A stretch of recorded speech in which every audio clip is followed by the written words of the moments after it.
सामने जो प्रश्न है लिखा हुआ है कि मीनार के आधार से एक सरल रेखा में 4 मीटर और 9 मीटर की दूरी पर स्थित दो बिंदुओं से मीनार के शिखर के उन्नयन कोण पूरक कोण है। अब सबसे बड़ी बात है कि पूरक कोण किसे कहते हैं, ये पता होना चाहिए आपको कि पूरक कोण है। ठीक है, दो कोणों का योग कितना होना चाहिए, चलिए 90 होना चाहिए। यहाँ पे सिद्ध कीजिए कि मीनार की ऊंचाई 6 मीटर है, यानी कि आंसर दे दिया है, आपको 6 मीटर बताना है कि इसकी ऊंचाई है कि नहीं है।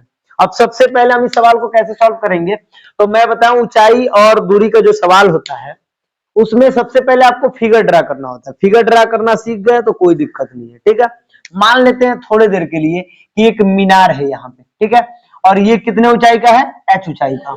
ठीक है, अब कह रहा है कि इसके थोड़े दूर अगर देखा जाए तो एक तरफ जो एक रेखा 4 मीटर है और एक रेखा कितना है, 9 मीटर है। मैंने मान लीजिए यहाँ पे 9 मीटर का रेखा है, ठीक है, यहाँ पे, और ये मान लीजिए यहाँ से उन्नयन कोण बन रहा होगा, ये मान लेते हैं कितने मीटर का है, 4 मीटर का है, तो यहाँ से भी कोण बन रहा होगा ना। अब यहाँ पे कह रहे हैं कि जो कोण बन रहा है वो उन्नयन कोण दोनों कैसा है, पूरक कोण है। तो पूरक कोण का मतलब मान लीजिए कि एक होगा थीटा तो दूसरा क्या होगा 90 माइनस थीटा। क्या होगा 90 माइनस थीटा, क्योंकि पूरक कोण जो 90 के भाई बराबर होना चाहिए दोनों कोणों का योग। तो एक थीटा होगा तो एक क्या होगा 90 माइनस थीटा। अब यहाँ पे एक 9 मीटर की दूरी पे और एक कितने मीटर दूरी पे, 4 मीटर, और इस h का मान हमको पता नहीं है, लेकिन कह रहा है कि सिद्ध करके दिखाइए कि 6 मीटर आना चाहिए। इस h का मान कितना आना चाहिए, 6 मीटर। 6 मीटर आ जाएगा तो सही है सवाल। और पूरक कोण की बात, तबीयत खराब हो गया। और देखिए इसकी पूरक कोण की बात कर रहा है, ठीक है, तो अब इसको मैं बोला हूं पहले ही आपसे कि बस फिगर ड्रा करना सीख जाइए, सवाल तो बहुत आसान होगा। अब देखिए सबसे पहले सवाल कितना आसान है। अब इसमें आप जानते हैं कि लंब है, आधार है और ये क्या है, कण है। नाम लिख दीजिए थोड़ा, यहाँ पे नाम लिख दे रहे हैं ए बी सी और इसको क्या लिख दे रहे हैं डी। ठीक है, अब इस ए बी सी डी में हमको करना क्या है, थोड़ा सा ध्यान दीजिएगा सभी लोग। मैं बोला हूं कि जब भी आप फिगर बना लो तो 2 ट्रायंगल दिखेगा तो 4 नंबर 6 नंबर ही आपको मिलने वाले हैं। तो ये 4 नंबर का प्रश्न है, यहाँ पे 2 ट्रायंगल आपको दिख रहा है। अब देखिए ये लंब है और ये क्या है, आधार, फिर ये लंब है और ये क्या है, आधार। तो जब लंब और आधार दिख रहा है तो हमको tan थीटा लेना है। क्या लेना है, tan थीटा लेना है। लिख देंगे कुछ नहीं, देखिए इतना बात लिखने के बाद हम लिख लेते हैं कि माना मीनार की ऊंचाई कितनी है, माना मीनार की ऊंचाई मान लेते हैं हम, माना मीनार की ऊंचाई h है। लिखेंगे त्रिभुज ले लीजिए ए बी और डी में, ठीक है, त्रिभुज ए बी डी में देख लीजिए, त्रिभुज ए बी डी में आपको करना क्या है, थोड़ा सा ध्यान दीजिएगा। ए बी डी में आप क्या लेने वाले हैं, तो ए बी और डी में लंब हो गया और ये क्या है, आधार, मतलब कि tan थीटा इक्वल टू कितना, equal to tan theta equal to लंब कितना है h, कह सकते हैं h बटा आधार कितना है 9 कह सकते हैं, और थीटा का मान कितना है, थीटा ही है। तो tan थीटा बराबर h बटा 9 हो गया, समीकरण क्या हो गया, 1 हो गया। भारी सवाल बिल्कुल नहीं है। पुनः अब क्या लिखेंगे, पुनः, अब देख लीजिए पुनः की बात कर रहे हैं, पुनः मतलब दोबारा क्या लेने वाले हैं, तो बी सी डी कर लीजिए, चाहे सी बी और डी कह लीजिए, यानी कि पुनः त्रिभुज सी बी और डी में। अब जब इसमें लेंगे तो इसमें क्या करेंगे, इसमें भी वही काम करेंगे, tan थीटा बराबर, तो यहाँ पे लिखेंगे tan थीटा बराबर, ठीक है, tan थीटा बराबर, यहाँ पे भी लंब बटा क्या होगा, आधार, तो लंब कितना है बताइए h, आधार कितना बताइए 4, लेकिन यहाँ पे थीटा का मान अलग है। थीटा का मान कितना बताइए 90 माइनस थीटा, बहुत बढ़िया। तो यहाँ पे आप भर देंगे 90 minus theta equal to h upon क्या हो गया 4, समीकरण कितना हो गया 2 हो गया। अब एक काम कर लेते, इसको 2 मान लीजिए, चाहे थोड़ा सा इस लाइन को आगे बढ़ा लीजिए तब 2 मानिए। tan 90 माइनस थीटा क्या होता है, cot थीटा, क्या होता है cot थीटा। अब देख लीजिए, अब इसको आप क्या मान लीजिए 2 मान लीजिए, ठीक है।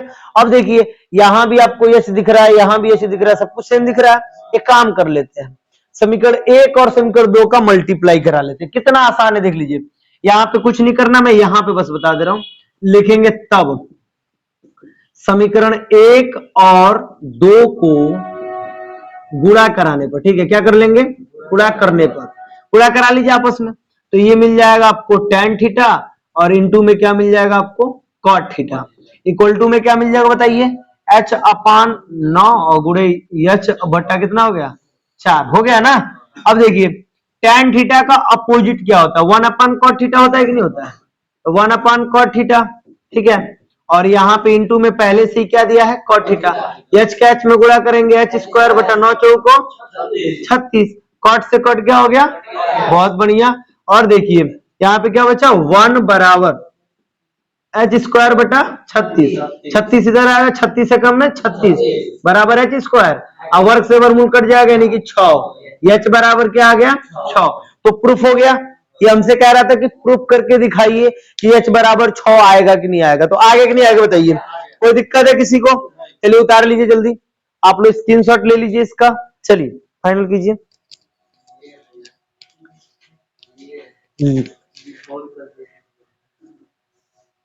सवाल सबको समझ में आ रहा है, ऐसा सवाल आपको पेपर में मिल जाएगा देखने को।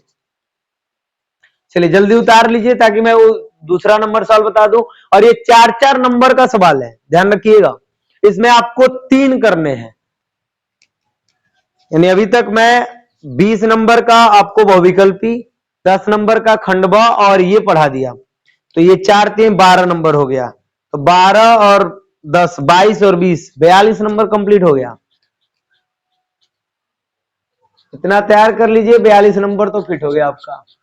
चलिए इसके बाद देखते हैं,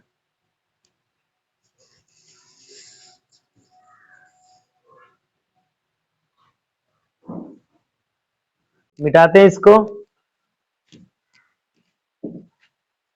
और ये प्रश्न आपका तीसरा एक प्रश्न है, देख लीजिए इसको खूब बढ़िया से समझ लीजिएगा। समझ में आ रहा है सबको? चलिए देखिए ये प्रश्न क्या कह रहा है, कह रहा है कि समकोण त्रिभुज एबीसी में कोण बी जो है कितना डिग्री का है 90 अंश का, भुजा डी कह रहा है कि बीसी का मध्य बिंदु है, ठीक है। तो सिद्ध कीजिए कि इतना, ये बात आपको सिद्ध करना है। अब इसमें करेंगे क्या, सबसे पहले तो सबसे पहले हमको एक ट्रायंगल बनाना है, क्या बनाना है ट्रायंगल। चलिए एक ट्रायंगल बना लेते हैं, सबसे पहले यहाँ पे एक ट्रायंगल बना लेते हैं, ठीक है। और इसमें कह रहा है कि कोण बी कितने डिग्री का है 90 डिग्री का, कोण बी कितने डिग्री का है 90 डिग्री का। और बी से एक सी की बात कर रहा है, कह रहा है कि जो डी है, जो बिंदु डी है वो बीसी का, यानी कि बी और सी, यहाँ पे सी कर लेते हैं और यहाँ पे इसको जो ऐसे कर लिए, ठीक है। और इसके मध्य बिंदु यहाँ पे हम ए मान लेते हैं, क्या मान लेते हैं ए। तो त्रिभुज ए बी सी में देख लीजिए, त्रिभुज ए बी सी में कोण बी क्या है 90 डिग्री का, और भुजा डी जो है वो बीसी का क्या है मध्य बिंदु है। तो यानी यहां से एक मान लेते हैं थोड़ी देर के लिए, और इसको हम जो है क्या मान लेते हैं यहाँ पे भुजा डी, यहाँ पे जो है देख लीजिए यहाँ पे बिंदु डी मान लेते हैं, ठीक है। और ये इसका क्या है मध्य बिंदु, बीसी का क्या है मध्य बिंदु, ध्यान रखिएगा बीसी का मध्य बिंदु है। तो कह रहा है कि प्रूफ कीजिए, यानी कि सिद्ध कीजिए AC स्क्वायर बराबर 4AD square minus 3AB square, ये आपको क्या करना है प्रूफ करना है। अब इसमें करना क्या है, सबसे पहले हमको क्या करना है, उस बात पे पूरा पूरा ध्यान दिया जाए कि सबसे पहले आप लिखेंगे दिया है, क्या लिखेंगे दिया है। दिया है में क्या बात लिखेंगे बताइए, तो दिया है में सबसे पहले लिखेंगे कि त्रिभुज ABC में कोण बी कितना डिग्री का है 90 डिग्री का, कोण बी कितने डिग्री का 90 डिग्री का, ये बात आप लिख दिए। और एक बात लिख सकते हैं कि और डी जो है भुजा, हाँ भुजा बीसी का मध्य बिंदु है, क्या है मध्य बिंदु है, देख लीजिए मध्य बिंदु है, ये बात आप लिख दिए। कह रहा है कि अब देखिए इतना हो गया, ये दिया में आप लिख दीजिए। इसके बाद सिद्ध करना है, क्या लिखेंगे सिद्ध करना है।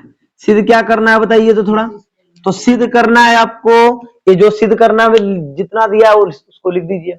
AC स्क्वायर बराबर 4AD square minus 3AB square, ये बात आपको क्या करना है प्रूफ करना है।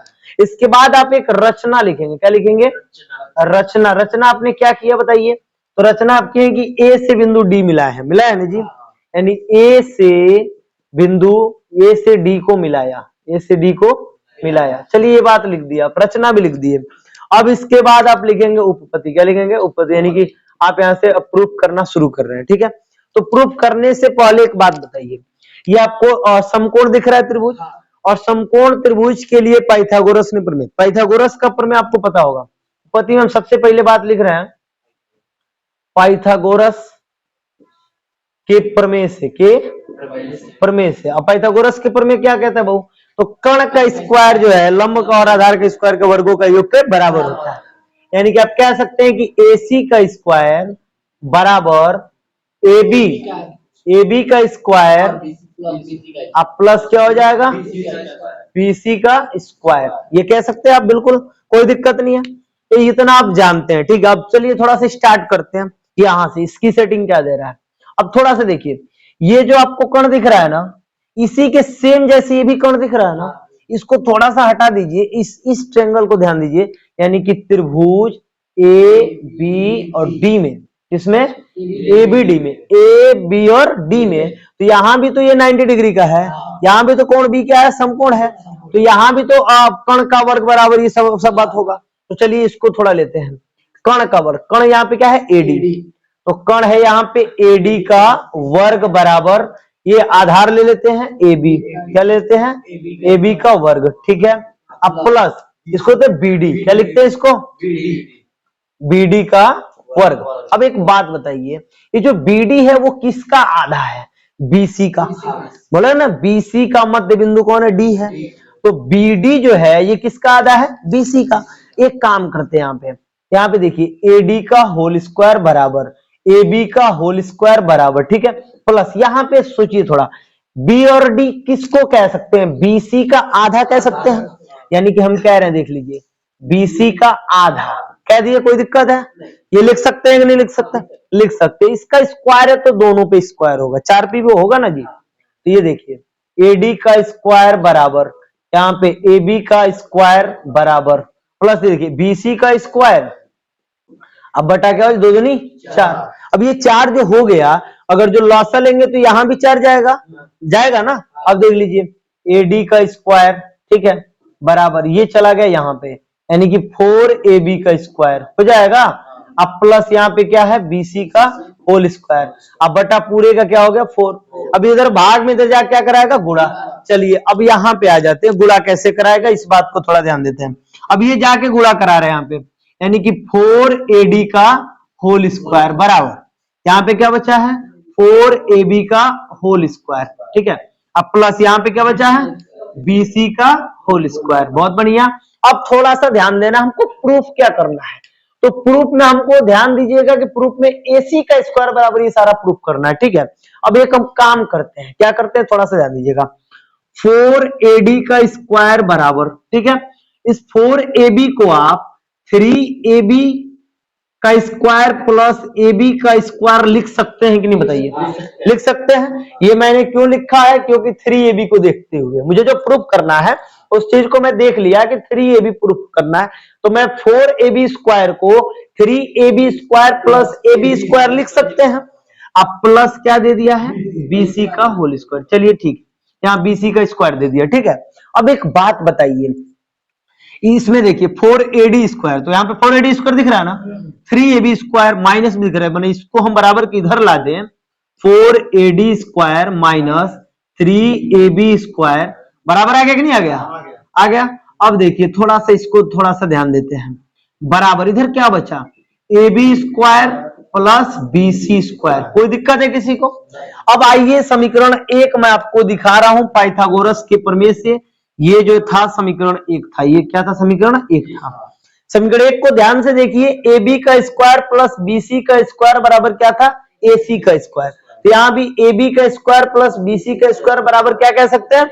AC का स्क्वायर कह सकते हैं। तो देखिए 4AD का स्क्वायर, ठीक है, माइनस 3AB का स्क्वायर और बराबर इसको क्या कह सकते हैं?